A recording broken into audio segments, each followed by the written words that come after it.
How well does your humidor seal? It's a very straightforward but serious question. One that comes attached to some very serious consequences. While an improperly sealed humidor may not be completely pointless, it definitely isn't doing your cigars any good by allowing humidity to escape and bugs and dust and other contaminants to enter the interior of the box. This leads us back around to the original question. Do you know how well your humidor seals? And perhaps more importantly, do you know how to fix it? But before you start tearing your humidor apart in search of a faulty seal because your humidity readings are a bit off, take the time to inspect your hygrometer first. If your hygrometer is compromised in some way or on the fritz for whatever reason, yes, you will see that relative humidity is way off, even though inside it's perfectly fine.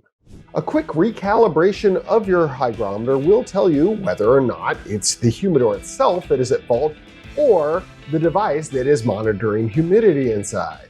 So if you would like to learn how to recalibrate your hygrometer or are looking to recalibrate a Cloro patented hygrometer, be sure to check out the links that we've included in the body below, because that really is going to tell you everything you need to know about this process. Now, if your hygrometer recalibration results come back and the thing's functioning just fine, then it must be time to inspect your humidification application. While the warmer months of the year don't seem to pose as much of a problem, winter and all of the dry air that comes with it tends to dry out humidification devices inside of humidors quite rapidly. Here at Cloro, we tend to outfit our humidors either with a hydro tray or, for smaller humidors, the hydro channel, both of which have gel crystals stuffed down inside. While these gel crystals do an excellent job of keeping humidification where it should be, they do eventually run out of juice and must be restocked. As you can see here, these are doing all right, but they are starting to get near the end of their lifespan and will need to be replaced with a brand new pack. This is where the Cloro membership comes into play because it guarantees that you never run out of said gel crystals or the humidor solution that is so vital to keeping them in proper form. However, for those of you out there who have one of our 50 or 30 cal ammo cans or the glass cylinder, chances are you are working with a humidity pack instead of a hydro tray or hydro channel. Like these little gel crystals, these humidity packs will at some point run out of juice as well. At which point, that is where you will note that this little piece of paper that comes with each one changes color and turns blue. This little piece of paper is your proverbial canary in the coal mine, and it is very important to keep a close eye on it because it really will let you know if that humidity pack is running out of power. But if your hygrometer has been recalibrated and has been proven to be functioning just fine, and your hydro tray or hydro channel are refilled and topped off with the fresh pack of crystals and are in great shape, or your loose pack is brand new, and you are still somehow losing humidity, then it is time to inspect the seal on your humidor. And here's how.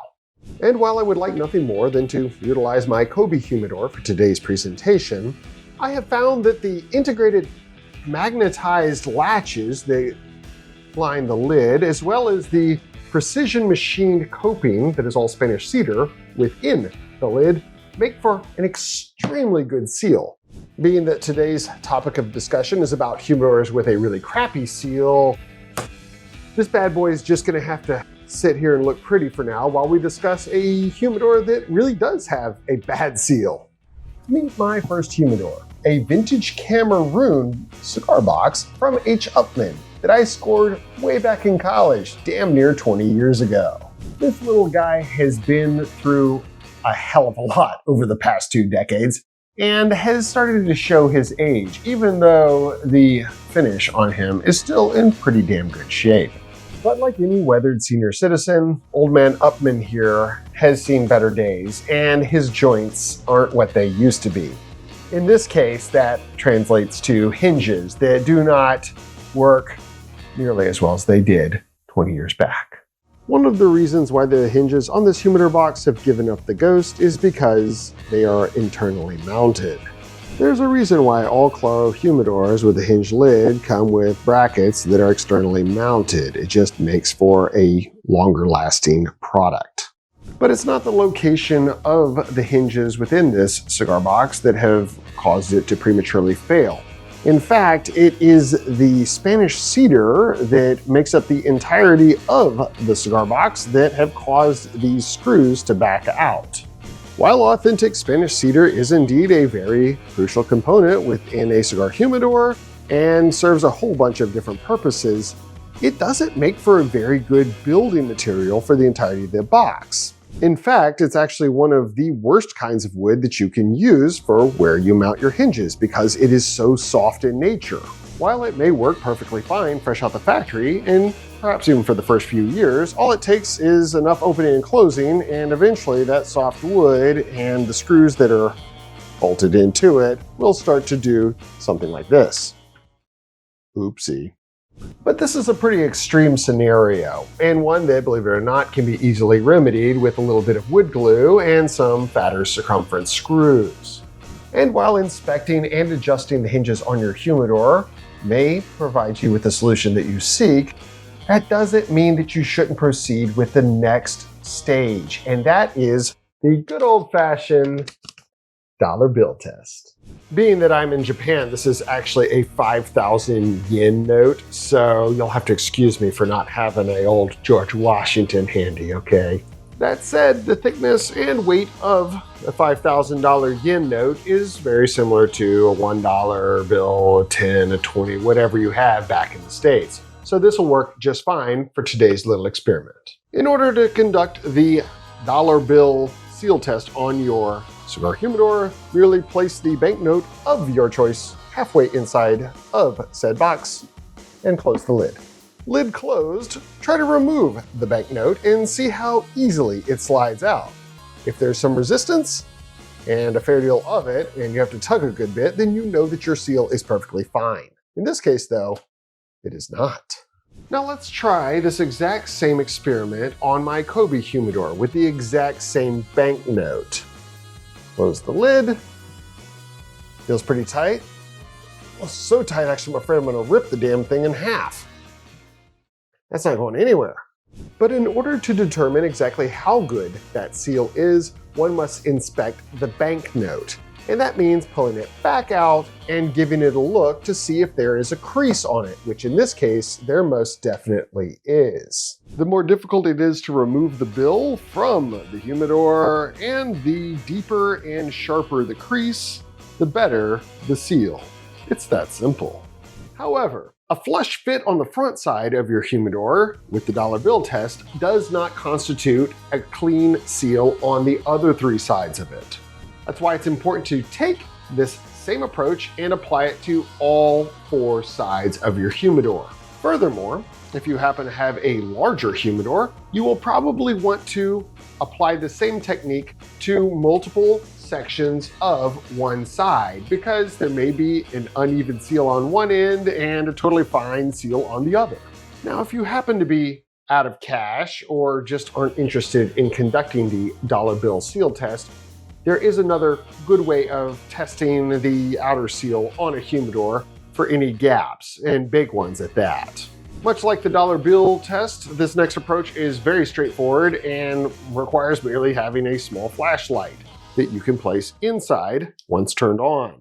To conduct this test, merely flip on your flashlight into a high power setting, place it inside the humidor, and close the lid.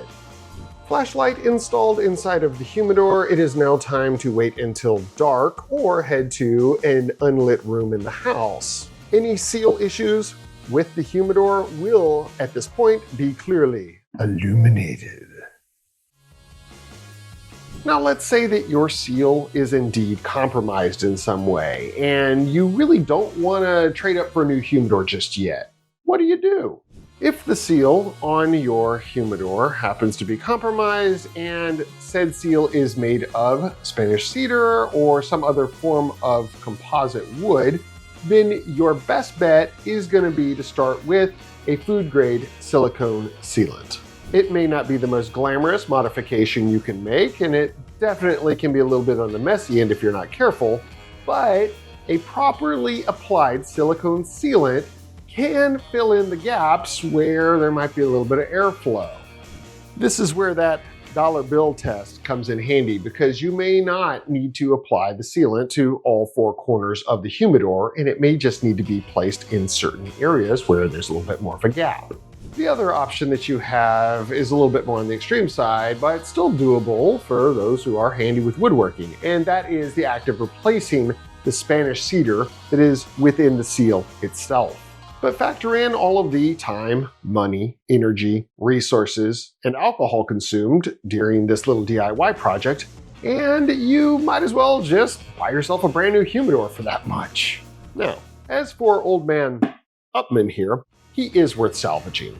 Not only is there immense sentimental value associated with this little cigar box of mine, but he also makes for a really good container for all of my cigar accessories. Now, that being said, it is worth noting that every single Claro humidor that is manufactured undergoes a rigorous multi-point inspection process to guarantee that the seal on every product that we make is ideal.